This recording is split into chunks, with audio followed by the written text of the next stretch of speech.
Hey guys, Ardir here. So, here are 10 super bad heroes and how I would make them better. Let's start with slightly improvements.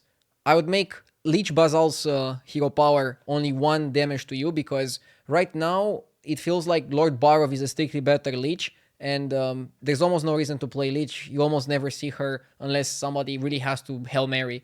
And I think 1 damage is a reasonable amount considering the current meta game. I don't think she would be too overpowered with this change. Now, I would make Shadow Walk cast the first Battle Cry every single turn twice for free. Just 1 Battle Cry per turn for free. I think that maybe will be a little bit too powerful in the beginning, but once the metagame adjusts, I don't think he's going to be broken. I think he's going to be like a top 10 hero, but maybe I'm wrong. Maybe it would just be too powerful. Mukla. I would buff Mukla by not giving a banana to opponents. And maybe if it's too overpowered to get 2 bananas per hero power, I would give Mukla 1 banana and then a chance to get a second banana and just not give any bananas to the opponents. And that would probably make him a little bit better. Right now, he's just close to unplayable. I would make Patchwerk 60 or 65 health. Maybe it's a little bit too much to do it 65. I think they should start with 60 and see how that goes. And then if it's not enough, just bump it to 65. I think Patchwerk is a very interesting design and should be explored a little bit further.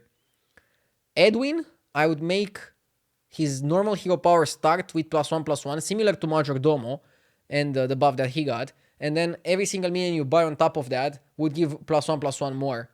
And I think that would make him pretty powerful and worth playing. Right now, he doesn't see that much play, even though some people pick him once in a while.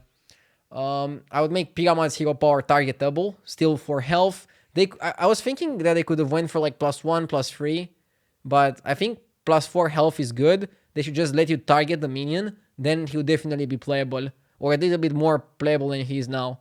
I would make Alexstrasza get the dragons on 4 and reduce the chance of getting Kalegos or Razagor. Maybe even no chance of getting Kalegos or Razagor, but higher chance to get the 4-star and the 3-star dragons. I feel like if you get 2 tier 4/3 dragons, when you level to 4, that'll be a way better and more consistent hero power than the one she currently has, where she has to just YOLO to Tavern 5 and hope for the best. I think that would leave you more consistency, more room to also not play full dragons and go like Divine Shields plus the Draconids, if you'd have a higher chance to get those. I really think that would make the hero more balanced. I would make Toki's hero power also freeze the minion. That's a very small change. I don't think it would make Toki that much better, but a little bit better. Now, I have 2 crazy changes. First of all, I would make Curator start with either a 1/1 Divine Shield or with a natural 3/4 Amalgam. 3/4 Amalgam might be a little bit too much, but 1/1 Divine Shield is a spicy way that you are incentivized to play Curator more often, specifically, for example, when you don't have mechs in the lobby and you cannot otherwise get Divine Shield on your Amalgam.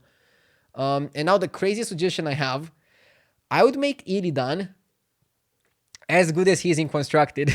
I mean, this change might make him the best hero in the game, so they might have to like nerf it right after. But what I would change to Illidan is the leftmost and the rightmost minions in Bob's Tavern would cost 2 gold, but all the minions are locked so that you cannot just change them around.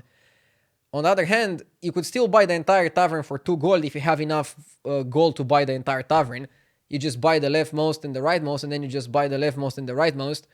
Maybe they could balance it so that the leftmost and rightmost on the first roll, so basically if you buy them, the next ones don't also become 2 gold, are 1 gold less. I think that would be an interesting hero power.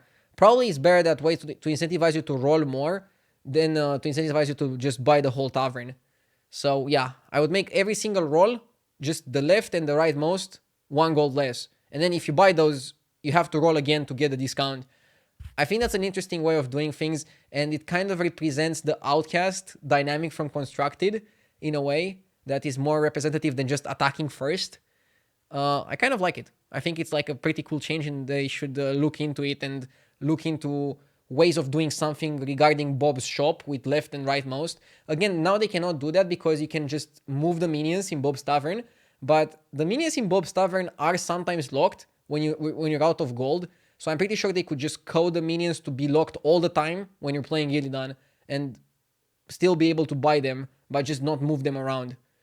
I don't know how hard that it would be to code, but if they could do it, they should definitely look into it. I think it's an interesting hero power. The one hero power that I think I went a little bit too crazy is the Shadow Walk one.